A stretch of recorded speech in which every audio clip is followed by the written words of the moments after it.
this is an iHeart podcast. Guaranteed Human.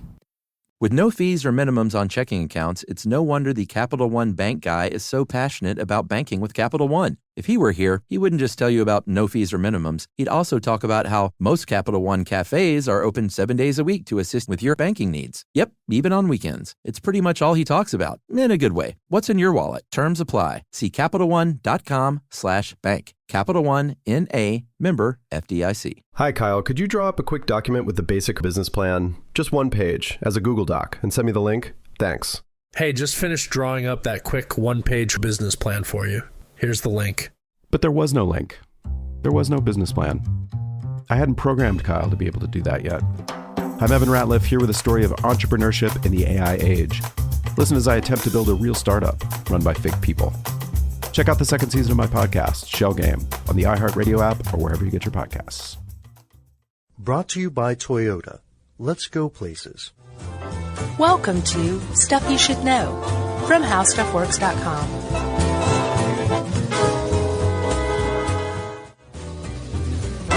Hey, and welcome to the podcast. I'm Josh Clark. There's chipper and cheery Chuckers Bryant right across from me. How you doing? I'm good, man. I'm about to go get that jar of moonshine for my cubicle. And we've never done a show where we just drank moonshine the whole time. No. I think we should. What better day? I'll have a sip. I don't think it's at my desk anymore. It's at home. Oh, really? Yeah. Do you have beer still? Or there may be some over there. I don't know. What about beer? Well, there's a case of beer that some other dude sent me. It wasn't show related, but it's been sitting there for like a year. What? Shinerbach. Oh, I got some too. And then there's a couple of beers from like England. Mm-hmm. And then there may be some moonshine. Yeah. So let's just get drunk. Okay. So you're feeling good? Yeah, I'm just kidding, folks. We're not going to do that. Is what you're saying. What's your intro? Well, my intro is, you've already poo-pooed it. Yeah, I feel kind of bad about that. Oh, don't feel bad. It's pretty much par for the course, buddy. All right. Are you ready? Yes. Chuck. Josh. Many, many years ago, roughly around 4.8 billion years ago, Yeah. the Earth really started to form, came together from a bunch of dust and rocks and other dust. So says you. Because the universe was spinning, right? And all of these particles were spinning, and as they came together, form an accretion from an accretion disk. They formed the Earth, and other planets, obviously. Right. And all of that spin, thanks to the laws of thermodynamics, one of them continued to spin and actually accumulated. And so the Earth just is spinning. That's why it's spinning, because it's always been spinning, and all of its particles that make it up have been spinning. So it's spinning because of the conservation of angular momentum, right? Yeah, and Newton's first law of motion, of course. That's what it was, not thermodynamics. Oh, is that what you were going for? It was the law of motion, which is what? If an object in motion will remain in that state of motion unless basically someone comes along and puts the brakes on it. Right. Unless something acts upon it. Exactly. And in the vacuum of space, there's nothing to act upon it to slow the Earth down, so it's just going to keep going. And actually, the Earth has slowed in its older age. 400 million years ago, a day lasted 22 hours. Yeah, it's been slowing consistently over time, right? Yeah, but it's going to take a while to stop. Sure. I think in 400 million years in the future, they think that the day will be 26 hours. So 2 years slowing by 2 hours a day over 400 million years, it's not quick. Well, in 400 million years. Come on. Is there going to be any Earth? I don't know. That's such a good question. What will we look like? I don't think there can be humans in 400 million years. That's my guess. Okay, so the Earth is slowing. We understand why it's spinning. We understand that it is slowing down. But what happens if somebody just comes along and just stops it automatically? Like, just stopped. Beep. Stopped. Well. And by the way, Jerry, that wasn't an edit. Yeah, that's our signal when we beep. Yeah. That is a call out to Jerry. So we're moving very fast, like faster than the speed of sound, even though it didn't feel like it. Right. So if someone stopped it, those same things that would happen if you just stopped your car all of a sudden, or a train stopped all of a sudden, would happen here on Earth, except it would be much more drastic because we're spinning much faster. We're spinning in an easterly direction at about 1,000 miles an hour along the equator. Yeah. So yeah, if all of a sudden you stop the Earth, everything that's not attached to the Earth would keep going eastward at about 1,000 miles an hour. Instantly dead, massive flooding. Yeah. You name it. The wind, shock waves, buildings, everything would just go. And you said something that I find kind of interesting. Like when I started to research like the Earth's rotation, it's one of those things where I just assume I know what I'm talking about. And then the more I looked into it, I was like, oh yeah, there's a lot of little stuff here. Yeah. Like questions like, why don't we feel the fact that we're moving through space at about 1,000 miles an hour? Yeah. And well, I found the answer. Because the Earth moves at a constant speed, a constant rate of rotation. There's no acceleration or deceleration, which we would feel if that happened. Yeah. Right? Why don't we spin off the Earth? Do you know why? I do. Okay, let's hear it. Because of gravity and the gravitational pull. Like we want to spin off the Earth. That's in there, but the force of gravity, or the force that wants to spin us off the Earth, is 0.3% the force of gravity. Right, centrifugal force. Way much more gravity going on than there is the other. So. And I found that if the Earth rotated at a rate of 80 minutes, right? It spun around on its axis one full time. Yeah. So one day was 80 minutes long. That would be fast enough to overcome the force of gravity and would be thrown off into space. Wow. But we're not going anywhere because the Earth's never going to start speeding up like that. That's just crazy talk. No, and it's not going to stop spinning either anytime soon. Yeah. But we can still have fun with this topic. So say that we were existing right now as the Earth was really starting to slow down. It was making its last turn. Yeah. So it did it gradually, like Superman style. Right. And then the ecosystems were intact. Yeah. Everything was generally intact the moment the Earth stopped spinning. The day the Earth stood still. Exactly. Yeah. There would be some really interesting things that happen. Like a lot of the geography of this planet, I took for granted until I read this article, which really opened my eyes. Yeah. So what are some of the things that would happen if the Earth just stopped spinning? Well, seismologists think that it would set off a massive chain of super earthquakes because they suspect that the rotation of the Earth plays a big role in the movement of the tectonic plates. Uh-huh. So seismologists think that, we would all be dead because of massive, massive earthquakes. Okay. We'd probably be dead for a lot more reasons, which we can explore. But yes, earthquakes. Like, how would you die big one. first, basically? Yeah, because think about it, that spinning Earth, the centrifugal force of the Earth, is so strong that it basically keeps the oceans in place. It creates a bulge around the equator. Like the Earth is not a perfect sphere. It's bulged at the middle. Yeah. And that's because of its spin. And that bulge actually brings the world's oceans toward the equator. In the southern hemisphere, they move north. In the northern hemisphere, they move south. But it's being pulled toward the middle of the Earth, the Earth's spare tire. So if it stopped spinning, all of a sudden, the world's oceans would go toward the poles. Yeah, like quickly. It'd be pretty cool to see.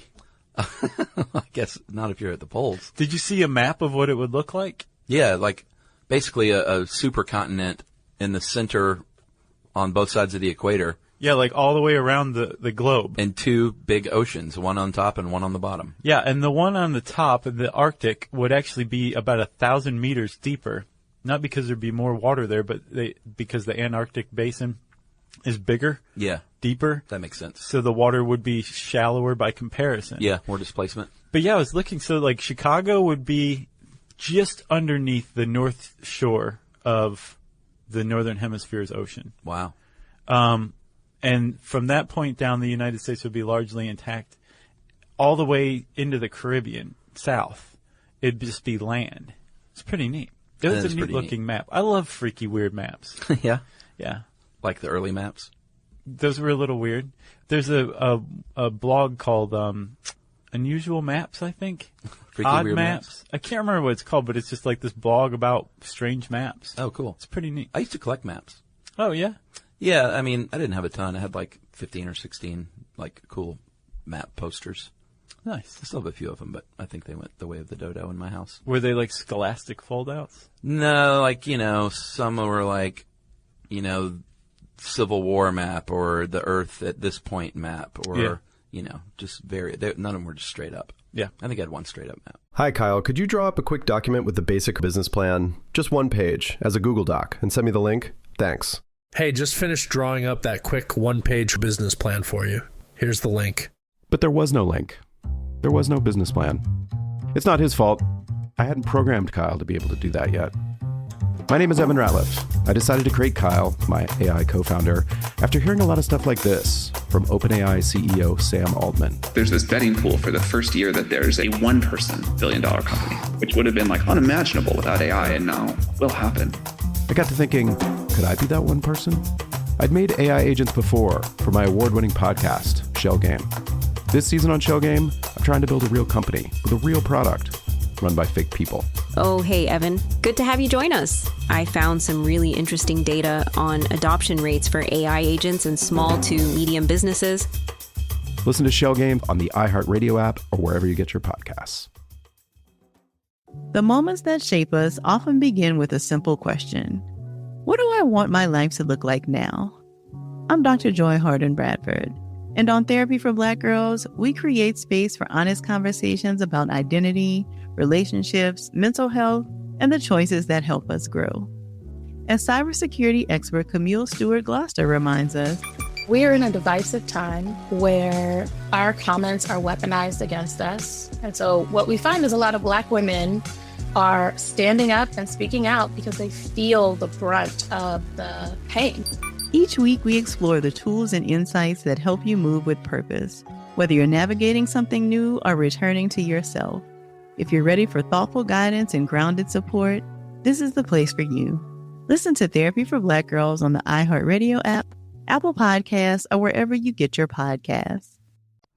So what else would happen? One thing that would happen is and Robert Lamb wrote this, didn't he? No? A guy named Jonathan Atterbury. Oh, that's right, Atterbury. Atterbury. Good job. He says that it'll take a whole year to pull off what the Earth does in a day, which makes sense. So one part of the world would be a blazing, scorching desert, and then one part of the Earth would be a barren, frozen wasteland. Half a year. Half the year. And that's because since the Earth rotates on its axis in about 24 hours, a little under, I think. Yeah.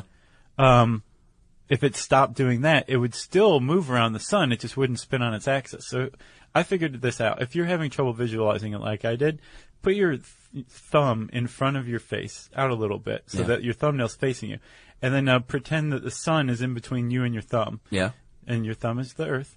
Okay. And you just rotate it around so that your thumbnail's facing you all the time. Yeah. But it's going around the sun. And you'll see that at any given point, right? Mm-hmm. It's this part of the Earth is facing a different part of the sun. The thumbnail. So there would be seasons, but there'd be 4 seasons, and they would be very different. The line demarcating them would be really different. And when you went from winter to summer, eventually, you would have nothing but sunlight and then nothing but dark, depending on the season. The temperature swing would be huge. Right. So what that means is we'd probably have a really difficult time propagating with husbandry in general. And you don't mean sex. You're talking with plants and animals. I'm not sure what you mean there. Propagating with husbandry sounded like a euphemism. No, just farming and animals, all that would be more difficult, if not impossible, to grow crops, or maybe you grow them during the sunny parts of the year, what you can grow, and then store. But we'd be in bad shape. I would think we'd be in very bad shape as far as that goes. But botanically speaking, we are a pretty quick-witted species, so we could possibly overcome it technologically. Maybe. I'll bet we'd have really good sunglasses. Yeah, that's true, and coats. What else would happen? Anything? Well, the magnetic field. Well, gravity. I got something on gravity here. Gravity would be changed, which is not in the article, but it would change significantly if it stopped spinning because centrifugal force, of course, which you're talking about, contributes to that gravitational field, and it wouldn't exist any longer. So the gravitational field would be strongest at the poles instead of at the equator, and who knows what that would do. You'd just be a lot heavier at the poles, right? You think? Maybe. Okay. We'd also lose a very interesting thing called the Coriolis effect. Yeah, my favorite. Which, supposedly with the Coriolis effect, if you're in the northern hemisphere, if you flush a toilet, the water goes down the drain clockwise and in the northern hemisphere counterclockwise. That's not true. It's all plumbing. It's all the design of the drain. The Coriolis effect is there. Really? It has nothing to do with what part of the Earth you're in? No, it has nothing to do with like the drain. Supposedly the Coriolis effect, the fact that the Earth is spinning faster at the equator than it is at the poles. Yeah. Has long been tapped as a reason for whirlpools. Right. They're saying no, that's probably if you're talking about a drain, it's the angle of the drain, it's the design of the drain, it's the water rushing in when you flush the toilet. It has nothing. That's an old wives' tale. But there's a Coriolis effect. It's just not quite as interesting. Basically, it says that if you leave the North Pole and fly toward the equator, toward a certain mark of the equator, if you go in a straight line, you're going to miss your mark. Yeah. Because the Earth's spinning and it's spinning faster at the equator than it is at the pole. So that's the Coriolis effect. It's a curve? It would look like a curve, right? Yeah, you have to basically correct longitudinally. Okay. To hit your target. Like, you just can't fly in a straight line from the North Pole to the equator if you're trying to get to a certain spot. Yeah. That's the Coriolis effect. Nice. I guess. Unless I'm missing something that seems kind of basic. Yeah, it's kind of basic once you wrap your head around it. There are some things that are slowing the Earth down. Like you said, the days are longer now than they used to be? Yes. They used to be, 22 hours, you said? 400 million years ago, yeah. Okay. So we are slowing down. There is tidal friction, and the tide drags 2.3 milliseconds on each century every 100 years. Yeah. So that's pretty slow. Right, but it adds up over time, literally. Sure. Of course it does. Weather can affect it too. Winds can actually slow it down. Earthquakes can redistribute the mass and actually speed up. Didn't it speed up in the earthquake in Japan? Yeah, I think by 1.8 microseconds, the Earth's day, its solar day, was accelerated because that earthquake was so massive. Nothing we could notice. No. What about magnetic field, though? That's what I don't fully get. So with the magnetic field, we're not quite sure why Earth or how Earth has a magnetic field, but the prevailing theory is that because of this Coriolis effect in the center of the Earth, whirlpools are created of molten iron. And as this molten iron kind of moves around and forms these whirlpools, it actually generates an electrical field, an electrical current, which in turn generates a magnetic field. Yeah. So we have this magnetic field. We think that's how we have it. But we also have long suspected that the magnetic field protects the Earth from solar winds, which are positively charged ions from the sun that travel about 1 million miles an hour off of the sun toward us. Wow. And they're about 1 million degrees Celsius. And we long thought that it protected our atmosphere from being stripped of the ions that we need. Uh-huh. Then we started looking at other planets and that don't have any magnetic field, because I think it's just the Earth and the sun in our solar system are the only ones with magnetic fields. Right. And we found that they lose ions at about the same rate that our atmosphere loses ions, so we don't know what the magnetic field's doing. But I did come across this one interesting fact. We lose about a ton of atmosphere a day. Really? Yep, and mostly in the form of water vapor. Huh. So the Earth is drying out very slowly. Wow. Yeah. Boy, so we're slowing down, we're drying out, and in 400 million years, we'll all be toast. Yeah. That's pretty much the long and short of this. And what we did a podcast on what would the Earth look like in different intervals into the future. Yeah. And I think we eventually landed on ultimately destruction and... If we're even here any longer. Yeah, exactly. We'll use the Earth up. It's probably where we landed. Yeah, I think you're right. Hi, Kyle. Could you draw up a quick document with the basic business plan, just one page, as a Google Doc, and send me the link? Thanks. Hey, just finished drawing up that quick one-page business plan for you. Here's the link. But there was no link. There was no business plan. It's not his fault. I hadn't programmed Kyle to be able to do that yet. My name is Evan Ratliff. I decided to create Kyle, my AI co-founder, after hearing a lot of stuff like this from OpenAI CEO Sam Altman. There's this betting pool for the first year that there's a one-person billion-dollar company, which would have been like unimaginable without AI, and now will happen. I got to thinking, could I be that one person? I'd made AI agents before for my award-winning podcast, Shell Game. This season on Shell Game, I'm trying to build a real company with a real product run by fake people. Oh, hey, Evan. Good to have you join us. I found some really interesting data on adoption rates for AI agents in small to medium businesses. Listen to Shell Game on the iHeartRadio app or wherever you get your podcasts. The moments that shape us often begin with a simple question. What do I want my life to look like now? I'm Dr. Joy Harden Bradford, and on Therapy for Black Girls, we create space for honest conversations about identity, relationships, mental health, and the choices that help us grow. As cybersecurity expert Camille Stewart-Gloucester reminds us, we are in a divisive time where our comments are weaponized against us. And so what we find is a lot of Black women are standing up and speaking out because they feel the brunt of the pain. Each week we explore the tools and insights that help you move with purpose, whether you're navigating something new or returning to yourself. If you're ready for thoughtful guidance and grounded support, this is the place for you. Listen to Therapy for Black Girls on the iHeartRadio app, Apple Podcasts, or wherever you get your podcasts. Well, good going, Chuck. Let's hear it for Chuck, everybody. Do you have anything else? I do not, sir. If you want to learn more about the Earth standing still, go to howstuffworks.com and type in Earth. And it will bring up some pretty cool articles and probably an entire channel. Earth science just fascinates me. Yeah, me too. I said search bar somewhere in there, which means it's time for listener mail. You called out for how have we helped you in your life emails. Mm-hmm. We got one from Rachel in Portland. Good. Let's hear it. Portland. You guys have helped me through some of the toughest times in my life. I've shortened the beginning. Okay. In August, I moved from a small town in Mississippi to attend the University of Portland in Oregon. The transition was rough. Needless to say, I did not handle it well. I started smoking again. I had trouble focusing on and attending classes, and I could tell that I wasn't settling well or making friends. On top of all that, my 3-year relationship with my high school sweetheart fell apart because of the distance and the stress of us both beginning university.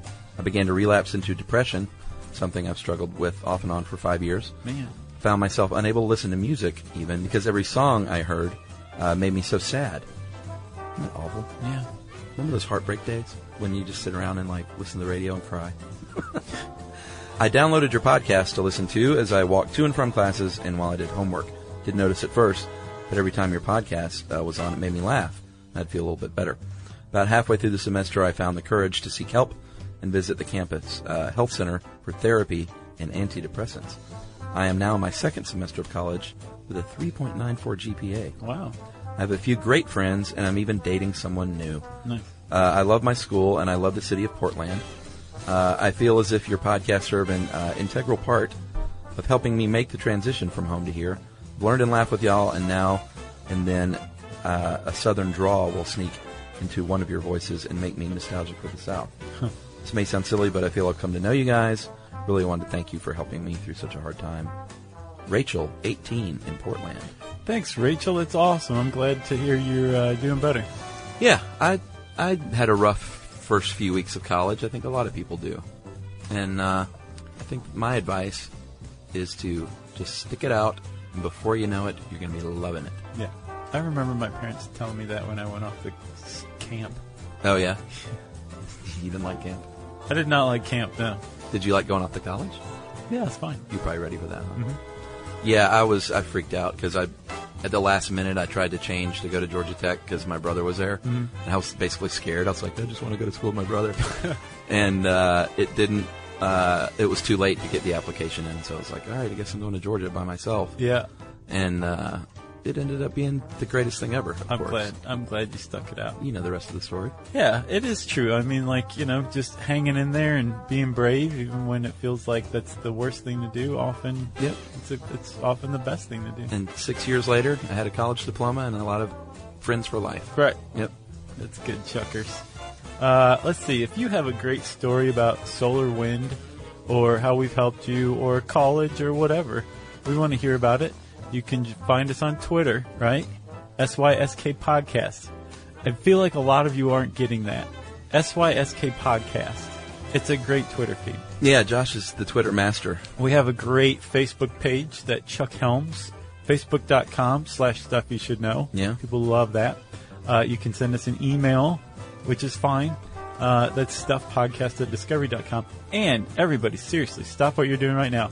Go to the home of Josh and Chuck on the web. Mm-hmm. It's our very own website. It's fun. It's called StuffYouShouldKnow.com.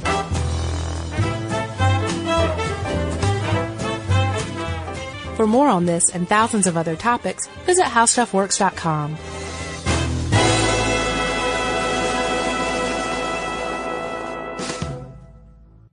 Brought to you by Toyota.